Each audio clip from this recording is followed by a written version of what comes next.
नमस्कार, बहुत स्वागत है आप सभी का। मैं हूं आपके साथ वक्ता दुबे। मुद्दा देख रहे हैं आप।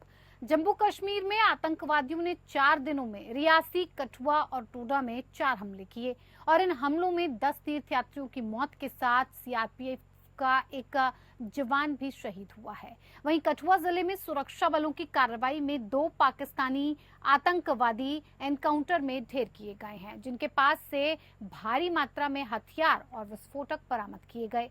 आतंकवादी अमरनाथ यात्रा, कश्मीर में विधानसभा चुनाव और प्रधानमंत्री मोदी के जम्मू कश्मीर दौरे में बड़ी घटना को अंजाम देने की फिराक में है। ये हमले न सिर्फ आतंकवाद के पैटर्न में बदलाव का संकेत है, बल्कि देश दुनिया को ये संदेश देने की भी कोशिश है कि कश्मीर में सब कुछ ठीक नहीं है। अब जम्मू कश्मीर में आतंकी हमले के बाद केंद्र सरकार भी पूरी तरह से एक्शन मोड में नजर आ रही है। प्रधानमंत्री नरेंद्र मोदी के बाद अब गृह मंत्री अमित शाह ने भी जम्मू कश्मीर में सुरक्षा के हालातों की समीक्षा की है। वहीं गृह मंत्री ने एक बार फिर कल यानी 16 जून को उच्च स्तरीय बैठक भी बुलाई है। इसी पर बातचीत करेंगे, इसे समझने की कोशिश करेंगे। खास मेहमान हमारे साथ जुड़ेंगे, लेकिन उससे पहले एक रिपोर्ट पेश है।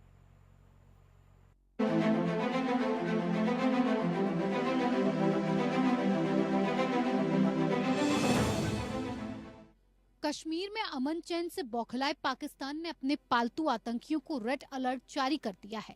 पाकिस्तान में अपने आतंकियों को कश्मीर में मरने मारने का आदेश जारी किया है।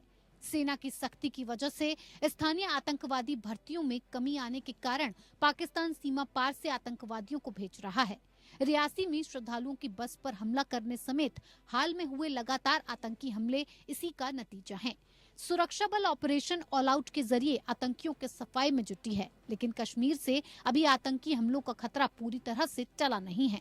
आतंकी अमरनाथ यात्रा, कश्मीर में विधानसभा चुनाव और प्रधानमंत्री मोदी के राज्य के दौरे में बड़ी घटना को अंजाम देने की फिराक में हैं। ये हमले न सिर्फ आतंक के पैटर्न में बदलाव का संकेत हैं, बल्कि देश दुनिया को ये संदेश देने की भी कोशिश है कि कश्मीर में सब कुछ ठीक नहीं है, लेकिन सुरक्षा बल और खुफिया तंत्र आतंकियों के नापाक मंसूबों को नाकाम करने के लिए सतर्क हैं। जम्मू कश्मीर में पिछले कुछ दिनों में हुई कई आतंकी हमलों के बाद केंद्र सरकार अलर्ट मोड में आ गई है।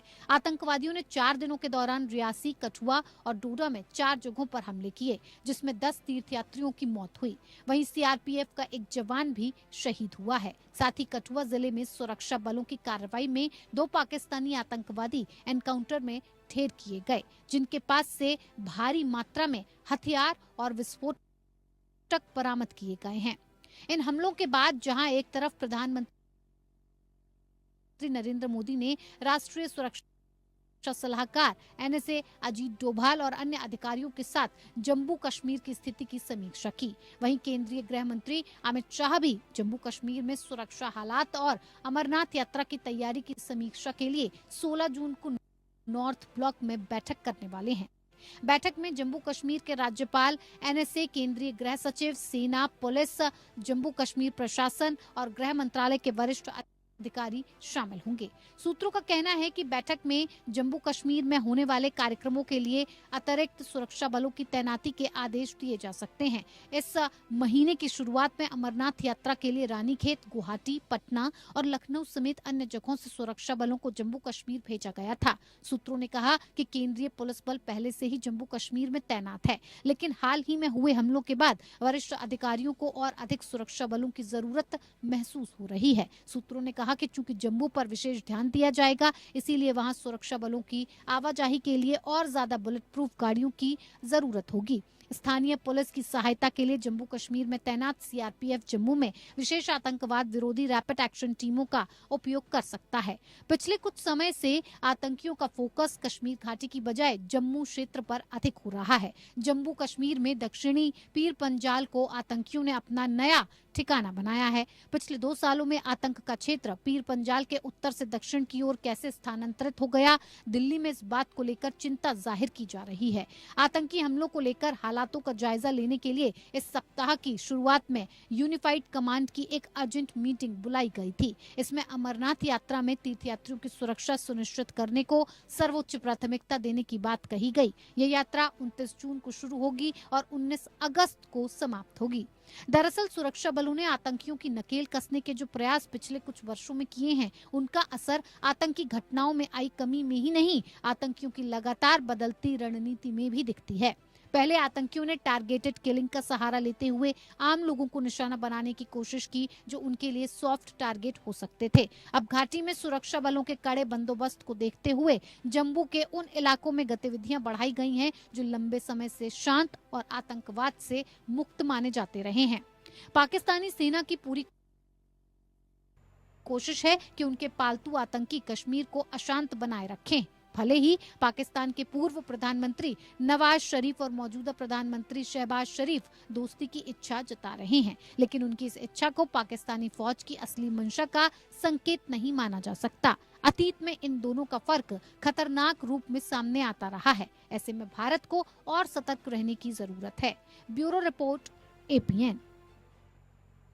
तो फिलहाल कश्मीर को अलर्ट मोड पर रखा गया है। लगातार हो रहे हमलों से कहीं ना कहीं अब ये संदेश जाने की जरूरत हो रही है कि आखिर किस तरह से इन आतंकियों ने अपने हमले के पैटर्न को बदला है और किस तरह से ये लोग दुनिया और देश के तमाम देशों को क्या मैसेज और संदेश देना चाहते हैं कि कश्मीर में जिस तरह के दावे और वादे सरकार ने किए, सरकार कहीं ना कहीं उन्हें पूरा करने में विफल साबित हुई है। इसीलिए इतनी अशांति का माहौल बनाने के लिए लगातार पाकिस्तान की तरफ से घाटी में जिस तरह से अशांति बरकरार रखी जा रही है, ये एक बड़ी सोचने वाली बात है कि सरकार पर किस तरह से सवाल उठाए जाएं, सरकार को किस तरह से नीचा दिखाने की कोशिश की जाए, भारत पर किस तरह से सवाल उठाए जाएं। इसी को समझने की कोशिश करेंगे। खास मेहमान हमारे साथ जुड़ चुके हैं, जिनसे मैं आपका परिचय करवा देती हूँ। हमारे साथ AK जैन जी हैं, पूर्व DGP हैं। बहुत स्वागत है सर आपका कार्यक्रम में। और रिटायर्ड ब्रिगेडियर विनोद दत्ता जी, रक्षा विशेषज्ञ हैं,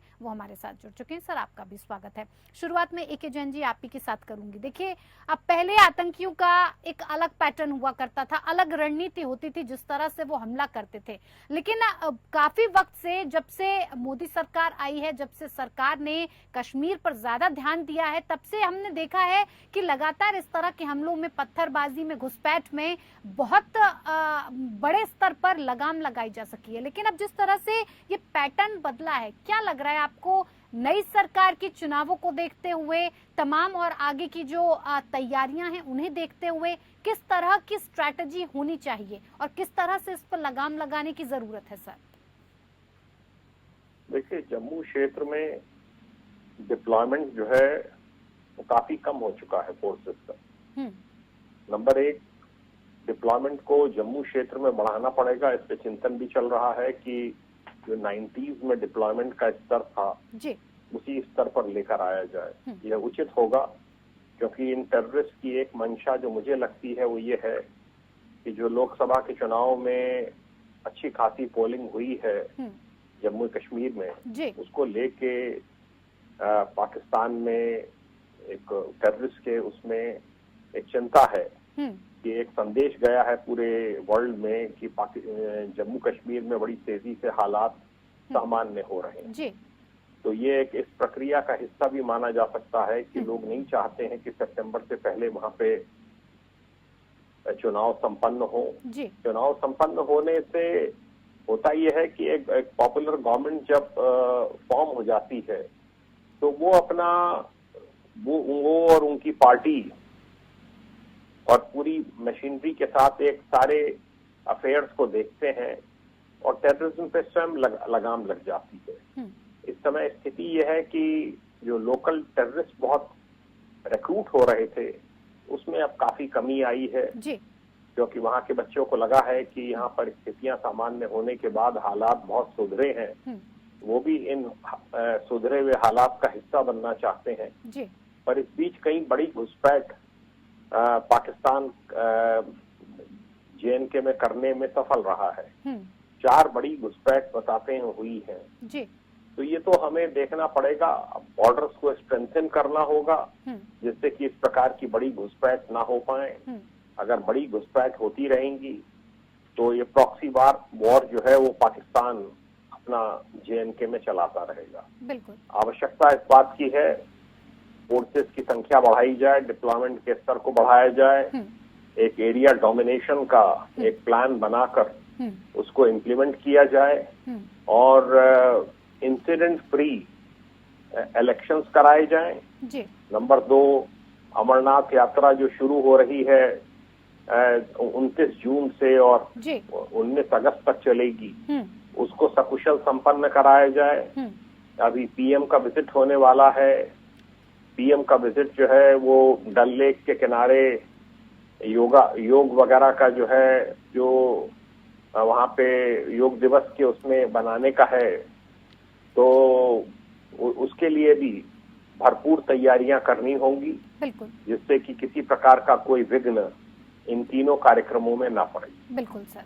विनोद दत्ता जी, देखिए रक्षा के तौर पर साफ तौर पर जिस तरह से AK जैन जी ने कहा कि सुरक्षा बलों को बढ़ाना होगा, और जिस तरह से कुछ वक्त से हमने देखा है कि कश्मीर में जम्मू कश्मीर की अगर बात की जाए तो जो अमन आया है, जो अमन चैन की हम बात करते हैं, उससे कहीं ना कहीं पाकिस्तान काफी बेचैन नजर आ रहा है कि आखिर इस तरह से इतनी शांति देखकर एक मैसेज जा रहा है वर्ल्ड को कि देखिए शांति तो कायम हो चुकी है। इसी वजह से कहीं ना कहीं वो बौखलाया भी हुआ है। लेकिन ऐसे में सवाल इस बात को लेकर है कि क्या लगता है आपको कि नई सरकार की नई कश्मीर की नीति क्या कुछ कहती है और क्या होनी चाहिए सर? देखिए, जो नीति है, क्योंकि वही सरकार चुन के दोबारा मरकज में आई है, तो नीति में कोई परिवर्तन नहीं है। लेकिन हाँ, इन वारदातों को देखते हुए गृह मंत्री जी एक काफी सीनियर कॉन्फ्रेंस का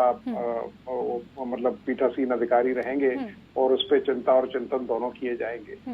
रही बात पाकिस्तान की बौखलाहट की, यकीनन वो है, क्योंकि एक बहुत स्टेबल गवर्नमेंट अगर मरकज में आई है तो ये जो दहशतगर्द होते हैं या ये तंजीमें होती हैं, इनका मेन मकसद ये रहता है कि कैसे न कैसे कोई सनसनीखेज या इस तरह की कोई वारदात को अंजाम दें जिससे ये करेंसी में या सर्कुलेशन में या चर्चा में रहे। और यही वो कर रहे हैं, क्योंकि पाकिस्तान की खुद की हालत काफी खस्ता हाल है, चाहे वो माली तौर पे हो चाहे वो सामरिक तौर पे हो।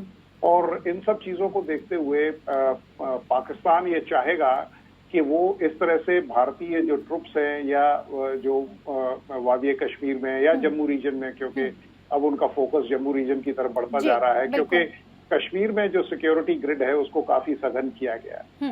रही बात जम्मू रीजन की, जम्मू रीजन में भी ट्रुप्स की डेंसिटी काफी है, और क्योंकि अगर आप देखें 16 कोर का वो एरिया पड़ता है पूरा, और 16 कोर आज की तारीख में, क्योंकि जब से 14 कोर आई है तब से एक सबसे बड़ी कोर में उसकी गिनती होती है। लेकिन हाँ, क्योंकि जिस तरह से ये 3-4 वारदातें हुई हैं तो सिक्योरिटी पे दोबारा उसको रिव्यू किया जाएगा और उसको रीडिप्लॉय किया जाएगा। रही बात शिफ्टिंग की, क्योंकि पीर पंजाल के साउथ में अगर ये टेररिस्ट आ चुके हैं तो उनका मेन मकसद यही है, क्योंकि देखिए अब मुझे लगता है कि मेरा अपना अनुमान है कि वो इस रीजन में, क्योंकि ये काफी डेवलप्ड रीजन है, तो यहाँ से कोई किडनैपिंग के केसेस या एक्सटॉर्शन के या इस तरह की जो चीजें हैं उसमें वो इंडल्ज करेंगे, क्योंकि सबसे बड़ी जो बड़ा मुद्दा है वो है पैसे का, क्योंकि पाकिस्तान से पैसा कोई उस मात्रा में नहीं आ रहा जितना आना चाहिए। तो कार्डर रिक्रूटमेंट के लिए आपको पैसे की जरूरत है, लोगों को डॉक्ट्रिनेट करना पड़ेगा, और उन दोनों चीजों की कमी है। इसी से जुड़ा हुआ मैं सवाल आपसे करना चाहूंगा। बिल्कुल सही आपने कही कि टेरर फंडिंग जो थी वो कहीं ना कहीं बंद हो चुकी है। ऐसे में जो पुराने जो संगठन थे वो भी हम सुनते आ रहे हैं, चाहे लश्कर तैयबा हो या फिर जैश ए मोहम्मद हो, इनको कहीं ना कहीं खत्म किया गया है।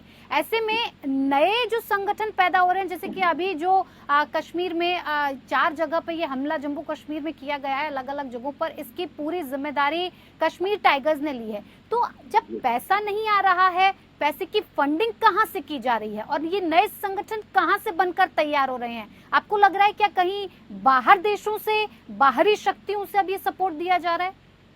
हाँ बिल्कुल, देखिए आपने बड़ा अच्छा मुद्दा उठाया वक्ता जी, जो आपने कहा कि सबसे पहली बात तो ये है कि ये जो फंडिंग है, पाकिस्तान में भी आप देखें जो तंजीमें हैं उनको भी आपस में एक मतलब जो इंटर ग्रुप राइवलरी है उसके तहत आपने देखा होगा उनके जो जो शीर्ष जो कमांडर्स थे उनमें आपस में काफी लोग मारे गए और उसमें पाकिस्तान के आईएसआई का हाथ है, क्योंकि पाकिस्तान सेना के लिए भी एक बहुत बड़ी समस्या और सरदर्द बन गए थे, क्योंकि जब तक उनको पैसा मिलता था तब तक तो वो पाकिस्तानी सेना को सलाम करते थे, उसके बाद उन्होंने उन्हीं बंदूकों को पाकिस्तानी सेना के ऊपर तान दिया।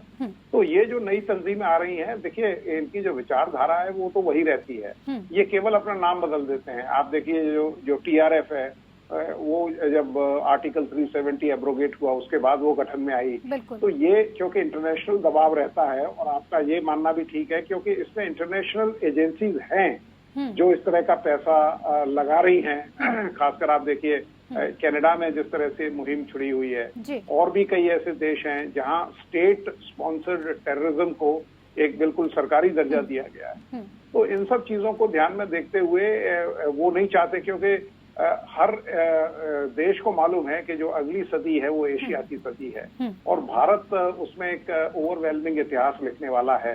तो चाइना भी इसमें लिप्त पाया गया है, क्योंकि वो भी इस तरह के जो ऑर्गेनाइजेशन जैसे मंशेरा में उन्होंने काफी पैसा लगाया है, जिससे कि ये जो दहशतगर्द हैं वो भारत में इस तरह की वारदातों को अंजाम दें, क्योंकि ये एक बड़ा लो कॉस्ट ऑप्शन रहता है, जिसमें जिसे कहते हैं low intensity conflict, LIC scenario है, जहां वो इन टेररिस्ट के द्वारा हमारी जो ट्रुप्स हैं उनको एंगेज रखते हैं और लोकल सपोर्ट हासिल करने की कोशिश करते हैं। जी सर, बिल्कुल। जैन जी, देखिए लगातार जैसा कि अभी बातचीत की कि सुरक्षा बलों को और ज़्यादा बढ़ाना चाहिए, जगह जगह पर तैनाती की जानी चाहिए, किसी भी तरह से जो आने वाले कार्यक्रम हैं उसमें किसी तरह का विघ्न बाधा डालने की जो पाकिस्तान कोशिश कर रहा है या जो आतंकवाद से भारत को डिस्टर्ब करने की कोशिश कर रहा है, वो कहीं ना कहीं इस पर लगाम लगाई जाए। लेकिन सर दूसरी तरफ हम एक चीज़ देखते हैं, बयानबाजियां जो होती हैं तमाम तरीके की सोशल मीडिया के थ्रू जनता के अंदर या फिर जो लोकल लोग रहते हैं उनके अंदर एक दहशत पैदा करने की जो इनकी रणनीति होती है, उस पर किस तरह से लगाम लगाई जा सकती है? क्योंकि आपने अभी केस कुछ वक्त पहले का ही सुना होगा सर कि अरुंधति रॉय की तरफ से जिस तरह की बयानबाजी हुई, फिर उन पर उन्हें UAPA के अंतर्गत ले लिया गया। तो ऐसी बयानबाजियों के लिए किस तरह से रणनीति तैयार की जानी चाहिए? जब आतंकियों ने अपनी रणनीति को बदल दिया तो साफ तौर पर जाहिर है कि अपनी सरकार को भी रणनीति में थोड़ा परिवर्तन करने की तो मुझे लगता जरूरत होगी। देखिए, हमारे देश में सदियों से जयचंद रहे हैं और रहेंगे। जी। ये देश का बहुत बड़ा दुर्भाग्य है कि 10-15 हजार लोग बाहर से आते हैं और सैकड़ों साल यहाँ रूल करके चले जाते हैं। डिवाइड एंड रूल की पॉलिसी रहती है, आपस में लड़वाते हैं, उसका फायदा उठाते हैं। वही ये चल रहा है आजकल। हमारे देश का दुर्भाग्य है कि यहाँ पर अपोजिशन एक कंस्ट्रक्टिव रोल प्ले करने के बजाय छोटी से छोटी घटना पे बयानबाजी शुरू कर देते हैं, सरकार की आलोचना शुरू कर देते हैं। फॉरेन कंट्रीज में आपको ऐसा देखने को नहीं मिलेगा। अपोजिशन हो चाहे रूलिंग पार्टी हो, सब एकजुट खड़े रहते हैं कि हमें इसका मिल के मुकाबला करना है, सब पूरा सपोर्ट करते हैं। ये एक बड़ा दुर्भाग्य है हमारे देश का, और इससे एनकरेज होते हैं बहुत से यूट्यूबर्स हैं, बहुत से लोग हैं जो जुड़े हुए हैं, जिनकी फॉरेन कंट्रीज से फंडिंग हो रही है, जो नहीं चाहते हैं कि इस कंट्री का विकास हो। तो ऐसे तत्वों से हमें बचना होगा। जो इस प्रकार के सोशल मीडिया पोस्ट हैं उनको अवॉइड करना होगा और हमें एकजुट रहकर हमें इसका मुकाबला करना होगा। अगर ये मुकाबला नहीं किया गया तो जम्मू कश्मीर पुराने हालात से फिर लौट सकता है। वो बड़ा दुर्भाग्यपूर्ण स्थिति होगी। पाकिस्तान की कोई गलतफहमी पहले ही दूर हो चुकी है कि इस आर्टिकल 370 जो नल एंड वॉइड किया गया है, ये दोबारा एनफोर्स नहीं होने जा रहा है। अब प्रॉब्लम सबसे बड़ी ये है कि हमारे यहाँ इंडिया में जो पॉलिटिकल लीडरशिप कहती है उसका पालन, चाहे आर्मी हो, चाहे पुलिस हो, पैरामिलिट्री फोर्सेस हो, सब उसका पालन करते हैं। उनके यहाँ एक फर्क स्थिति है। उनके PM कहते कुछ है, आर्मी कुछ और करती है। उनके नवाज शरीफ का बयान कुछ और है, शहबाज शरीफ का बयान कुछ और है, और आर्मी चीफ और उनके यहाँ क्या प्लानिंग हो रही है उनमें कोई तालमेल नहीं रहता है। ये दुर्भाग्यपूर्ण स्थिति है। इसलिए हमें तो पूरी तैयारी रखनी होगी जी। और बड़ा सख्ती से ऐसे एलिमेंट्स को कुचलना होगा। एक भी टेररिस्ट जब तक जिंदा है पाकिस्तान या जम्मू कश्मीर में तब तक खतरा है। इनके ऊपर एक निर्णायक एक वार करना होगा और जब वो होगा तब समाप्त होंगे। बॉर्डर पे हमारा जो है वो हमें बहुत स्ट्रेंथन करना होगा। जो पॉइंट्स हैं जहां से कि इन्फिल्ट्रेशन होता है उन सबको हमें प्लग करना होगा, क्योंकि 4 बड़ी घुसपैठ इस साल भी हुई हैं, जबकि पहले से डिनायल आता रहा कि कोई घुसपैठ नहीं हुई है। ये सब पाकिस्तान से आए हुए पीओके से आए हुए टेररिस्ट हैं जो इस समय ये उत्पात मचा रहे हैं। और देखिए, उनके लिए टूरिज्म का कोई मतलब नहीं है, उनके लिए तीर्थ यात्रियों का कोई मतलब नहीं है। जो लोकल टेररिस्ट थे वो कभी तीर्थ यात्रियों को, टूरिस्ट को कभी नुकसान नहीं पहुंचाते थे, क्योंकि उन्हें मालूम है कि पूरी रोजी रोटी JNK की वहीं से चलती है। इनका कोई इस प्रकार का लगाव नहीं है। इनका मकसद है दहशत फैलाना और दहशत फैला के हालात खराब करना। तो मैं समझता हूँ धीरे धीरे कश्मीर का युवा भी तो सरकार की तरफ से जुड़ेगा, पुलिस फोर्स आर्मी की तरफ से जुड़ेगा, हमें सूचनाएं मिलनी शुरू होंगी। ऑलरेडी मैं देख रहा हूँ वो ट्रेंड है। लोग नहीं चाहते हैं कि टेररिस्ट उनके यहाँ शरण लें और वो इन्फॉर्म कर रहे हैं लोकल पुलिस को कि टेररिस्ट यहाँ पे देखे गए हैं, गाँव में देखे गए हैं, मूवमेंट हो रहा है। इसी वजह से मुठभेड़ भी हुई है और 2 टेररिस्ट मारे गए हैं। इसको हमें एनकरेज करना होगा कि लोकल यूथ, लोकल पॉपुलेशन वो हमसे जुड़े और मिलकर इसका मुकाबला कर सके। बिल्कुल। दत्ता जी देखिए, कुछ ही शब्दों में मैं जवाब चाहूंगी, वक्त की कमी है मेरे पास, इसलिए संक्षेप में आपसे जवाब चाहूंगी कि आतंकियों को ये अच्छी तरह से एहसास हो गया है, पाकिस्तान को, ये जो आतंकवाद फैलाने वाले दहशतगर्द हैं, इन्हें ये एहसास है कि कश्मीर का युवा अब भारत सरकार की तरफ जा रहा है। वो चाहता है कि जो ये हिस्सा पाकिस्तान के पास है वो कहीं ना कहीं और जल्द से जल्द भारत के हिस्से के साथ मिला लिया जाए, जिससे उसका भी आगे चलकर विकास हो। और इसीलिए इसी को दबाने के लिए, इस पर ही प्रहार करते हुए इन्होंने सॉफ्ट टारगेट किलिंग का एक नया ये जो पैतरा खेला है इन्होंने तीर्थ यात्रियों को, जैसा कि जैन साहब ने कहा, तीर्थ यात्रियों को निशाना बनाना और जो लोग मासूम हैं उनको मार देना, कहीं ना कहीं सॉफ्ट टारगेट करके ये भारत सरकार पर और दबाव बनाने की कोशिश कर रहे हैं। देखिए, इन सब चीजों से भारत सरकार पे कोई दबाव बनने वाला नहीं है। रही बात पीओके की, तो भारत में ये अपनी जो इच्छा है वो जागृत की है कि साहब वो हमारा अभिन्न अंग है, हम उसको लेके रहेंगे। लेकिन मेरी सरकारों से यही दरख्वास्त होगी कि बजाय रिटोरिक, बजाय जिंगोइज्म इसमें लाने के लिए अगर हमें कोई कार्रवाई करनी है तो उसे बिल्कुल अमली जामा पहनाया जाना चाहिए। केवल इसको खाली इलेक्शन मुद्दा या इसको एक पॉलिटिकल या सियासी स्टेटमेंट देने से कुछ नहीं होगा, क्योंकि देखिए हमारी सेनाएं हमेशा तैयार हैं। जैन साहब ने बड़ा बखूबी कहा था कि साहब जो भी, चाहे वो पुलिस हो, चाहे सेना हो या अर्धसैनिक बल हो, वो सब जो सरकार के आदेश होते हैं उनका पालन करते हैं। तो अगर भारत को ये करना है तो उसे बिल्कुल जल्दी ही इस पे एक्शन लेना होगा, क्योंकि वहाँ की जनता, जैसा आपने कहा, वो आवाम भी चाहती है कि साहब हम भी डेवलपमेंट की तरफ आगे जाएं और जैसे भारत में लोग खुशहाल हैं वैसे हमें भी वही जो मेयारे जिंदगी है वो मिलेगा। जी बिल्कुल। विनोद जी आपका और AK जैन साहब आपका बहुत बहुत धन्यवाद तमाम तरीके से इस मुद्दे को बेहतर तरीके से समझाने के लिए। मुद्दा में फिलहाल इतना ही। नमस्कार।